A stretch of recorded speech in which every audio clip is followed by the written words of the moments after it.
Most people walk away from this movie asking the same literal-minded question. Did he catch the skin disease? They're looking at the biology, but they should be looking at the sociology.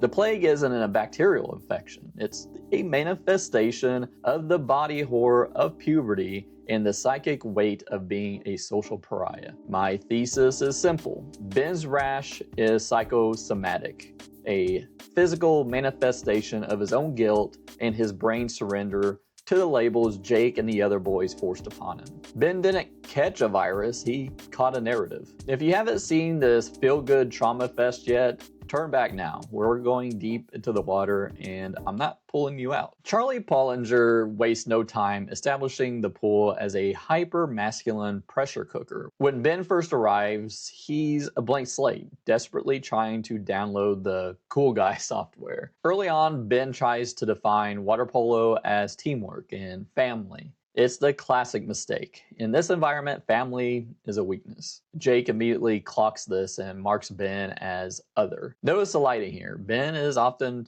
framed in the harsh, overexposed sunlight of the pool deck. Nowhere to hide his weirdness, while the cool kids operate in the shadows of the locker room. Enter Eli, the kid wearing long sleeves in a summer camp.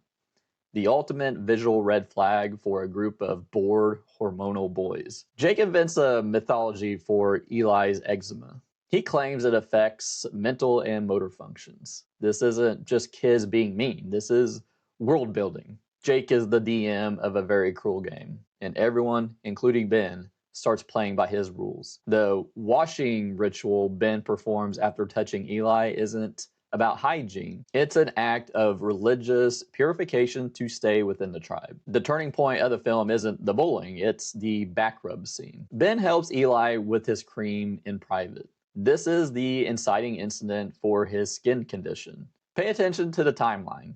Ben doesn't have a single blemish until after the rumors start that he touched Eli. The rash doesn't follow the laws of biology, it follows the laws of social status. When Ben finds a pimple, he treats it like a gunshot wound. Ben's brain is so terrified of being the next Eli that it begins to simulate the symptoms of Eli. It's a literal skin crawl response to the stress of being hunted. Joel Edgerton's Daddy Wags is the only adult in the room, and he is spectacularly useless. His pep talk in the diner, confessing his own past traumas, is meant to be comforting, but to a 13-year-old, it's a horror story. He's basically saying life will always be this painful, you just gotta get used to it. The cockroach incident is the final setup for the ending's payoff. When Jake and the boys trap Ben in a bed full of roaches, they aren't just pranking him. They are verminizing him. They start treating him like a pest, so Ben starts feeling like one. When he looks in the mirror afterward and sees the rash spreading, that's not a disease, that's Ben's mind finally agreeing with his bullies. Wags's lukewarm intervention only makes things worse. By tattling, even though Wags figured it out himself, Ben has broken the only rule that matters in this toxic hierarchy. Don't be a victim. He's now a dead man walking, and he knows it. The final act of the play isn't a victory lap, it's a nervous breakdown set to a 90s techno beat. We had to look at the cardboard cutout of the cartoon girl. This isn't just Eli being a weirdo, it's his shield. He's opted out of the game. He's created a reality where he isn't a leper.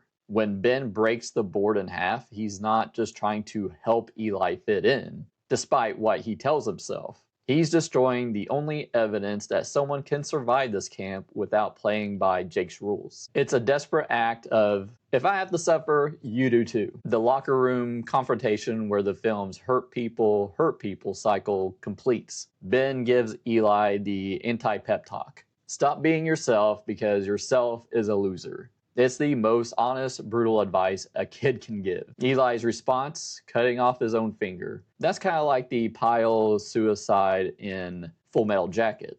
There are some similar parallels there. By self-mutilating, Eli takes control of the violence. He's saying, you can't hurt me more than I can hurt myself. He's exiting the narrative. Ben returns to the dance floor covered in Eli's blood. This is the moment everyone seems to get wrong. He's not sad about Eli, he's liberated. He starts dancing to Moby's I'm Feeling So Real. This is the payoff of the earlier fake conversation about girls and Star Wars. Ben isn't pretending anymore. He has accepted the plague label. By dancing in a way that makes everyone back away, he is finally safe. If you are the monster, nobody can bully you. They can only fear you. So here is my atomic theory. The Rash never existed. Think about it. We only see the Rash in mirrors or from Ben's point of view. Not once does another character, not even Daddy Wags, acknowledge a physical skin condition on Ben.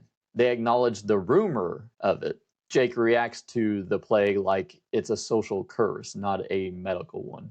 When Ben scratches Jake in the pool and draws blood, Jake doesn't scream because he's afraid of catching it. He screams because he's being attacked by a kid he spent weeks dehumanizing. The Rash is a visual metaphor for Ben's crumbling psyche. He became Eli to survive the trauma of being Ben. And there's also some community speculation online that I wanted to dive into as well. There seem to be two camps on the forums. There's the viral theory. Some think Ben actually caught psoriasis, which is scientifically impossible since it's non-contagious. This theory treats the film like a straight-up contagion horror, which I think is wrong. And there's the other one, it's like a pre-sequel theory, that the ending is actually the origin story of a school shooter or a future Daddy Wags. Ben has learned that the only way to move through life is to be the one who scares others. Does the plague stick the landing?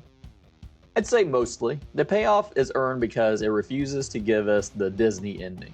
Ben doesn't stand up to the bullies and win the respect of his peers. He stands up to the bullies and becomes a pariah.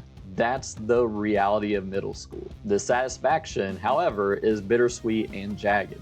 Watching a kid embrace his own isolation as a defense mechanism is heavy stuff. Polinger played fair with the audience.